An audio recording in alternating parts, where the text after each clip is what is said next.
airport, parang ano ka na, parang mayor ka na rin. Ay, yung astang mayor na, gano'n ba? Tapos,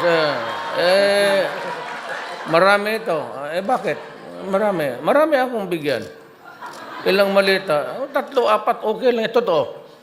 Ano bang, what's really the value of this thing? Alam ko, pag may nakita siyang bala, sabi mo, kainin mo. Ano mo, kainin mo. Pag may bala, galing sa'yo yan, kainin mo yung putang ina yan.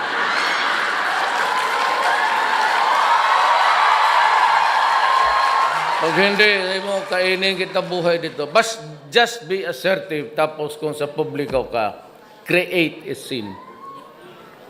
Yung magbula ka. Tapos sabihin mo bakit? Na ngayon, pag may number. Ngayon, sa Pilipinas, may PTB4 tayo. After the news, sa umaga, I will require mga 1 hour. Text lang kayo. Text mo lang. 888 man yan, text. Dito if you want to name the official, fine. Sabi mo, ito si Alejandro Martinez, empleyado dito, hiningian ako ng ganon. Lalabas yan sa screen. So, the people of the Philippines would know anong ginagawa nitong ulol na to. Lahat yan, police, military, custom, lahat. Ngayon, in fairness and in obedience to the rule of the right to be heard, bigyan ko siyang panahon. Sagutin rin niya doon sa text. Limited to few sentences. Hindi po totoo yan, ganun. Ngayon kasi wala naman tao magwala ng pera na lang kung ang nire-report mo, inano mo kasi walang sustento sa iyo. Gano'n yung mga ulol na yan eh. Yan ang ayaw ko dyan. Mag-iwan ng asawa tapos galit. Ako ang iniwan, ako pa ang susustento. Baliktad. Itong mga unggoy na to, iniiwan yung asawa, sumasama sa bata, ayaw pa magsustinto. Ang nangyari sa buhay ko, iniwan ako ng asawa ko, ako ang nagsusustinto hanggang ngayon. Hindi, okay lang, di ba? Kaya nung patawa ito, pasaway, pero mabuti lang. Nung nag-oath ako, President, Pilipinas, asawa kong number 1 nandito. Yung number 2 nandito.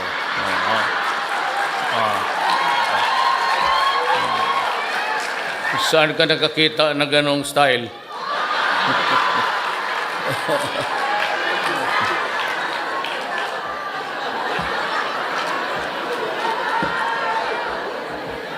You know, there are things which you cannot avoid in life. But you have to be fair. Yan ang ginatang ko sa lahat ng bagay sa gobyerno. Just be fair to your fellow men. Ngayon, kung hindi mo talaga kaya yung sweldo mo, maliit naman talaga ang sweldo mo. Kaya sabi ko, ako po yung nagsisikap that we will earn more so that by the time, ito ang pangako ko at sana naman sa Diyos sa inyo, na ang pagtrabaho niyo sa labas hanggang dyan na lang. Next generation, Pilipinas na ang kanila. So, we will do away with so many things, corruption, then drugs. Alam mo, mayor po ako. At nung mayor ako sa Davao, alam ko ang problema ng droga. Kaya pa noon, binibira na ako ng human rights. Kasi naman po, sinabi ko, nung na-mayor ako, if you are a kidnapper here, staying in my city, if you are a hold-upper, kung wala ka namang magawa sa buhay mo, kung ikay poridorogista, get out of my city. Yes, kayong taga Davao, alam ninyo yan. Sabi ko talaga, umalis kayo, kundi patayin ko kayo. So, yan ang, do not destroy the generations to come because I will not take it just like that. Talagang ihiritan ko kayo. Sa Davao, we progress not only by leaps and bounds, but we overtook all cities sa Pilipinas in the early stages. The growth rate was about 4. We're hitting 7 at one time. Kaya lang, there's always a limit sa space, pati yung pangyayari sa bayan natin. But we were the highest.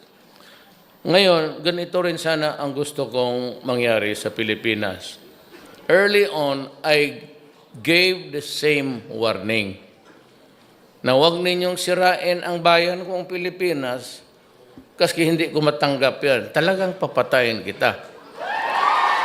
At huwag ninyong sisirain yung mga anak namin kasi yun ang magsubo ng lugaw kung ako'y inutil na. The reason why we protect children is because pagdating natin sa edad, sila na yung bibili ng medicine. Hindi naman tayo. Sila na yung magpakain, oxygen, hospital, lahat. So, we take care of them. We gave a premium, importansya talaga sa tao. Ngayon, itong mga kalaban ko, kami sa local, yung nag-umpisa talaga ng garbage na yan, sabagay, yung iba totoo. But hindi naman lahat. But anyway, kung saan dyan ang totoo at hindi, basta sinabi ko, ayaw ko. So, that started itong druga-druga tapos patayan. Noong nagpresidente ako, alam ninyo, sa totoo lang magprangkahan tayo. Tignan ninyo ako sa mata ninyo. It was not until I became the president na lumabas na ang totoo sa bayan natin. Hundreds of thousands. Pati ako natulala. Alam ko sa Davao problema ba ito? I started to squeeze everybody. Lumabas ang totoo. The naked truth was that we are a nation na napakaraming addict. Itong Amerika, itong mga EU, itong mga progressive countries, they kept on hammering the issue against me. Sabi nila, marami na 3,000 na daw ang patay. Hindi na lang inisip ng mga ulol na to. Putang ina nila.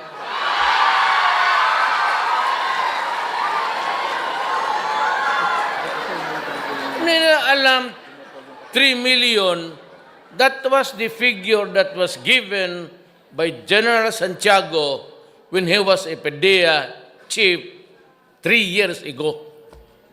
Pag-umpisa ko ng presidente, hindi ko sinali yung akin. Because every day may nagsasurrender pa. And I am very sure that by the end of the year, I would have reached the million mark. 700, 800, 800 something na tayo ngayon. So kung idagdag ko yan lahat, that's about 4 million drug addicts in my country spread around the entire Republic of the Philippines. At ito ang dapat isipin ninyo. And I don't know about, sabi ko sa military pati police, gusto ninyo kayo, mukhang hindi ko kaya. Ganito yan. Halos lahat ng mga barangay captains nansa negosyo. Madali ang negosyo. Madali ang pera eh. Police. Wala masyado sa military. Few. Police, barangay captain, mayors and governors, judges. We are already into the narco politics. Kasi yung mga barangay captains are elected. mga kagawad, councilors, mayor,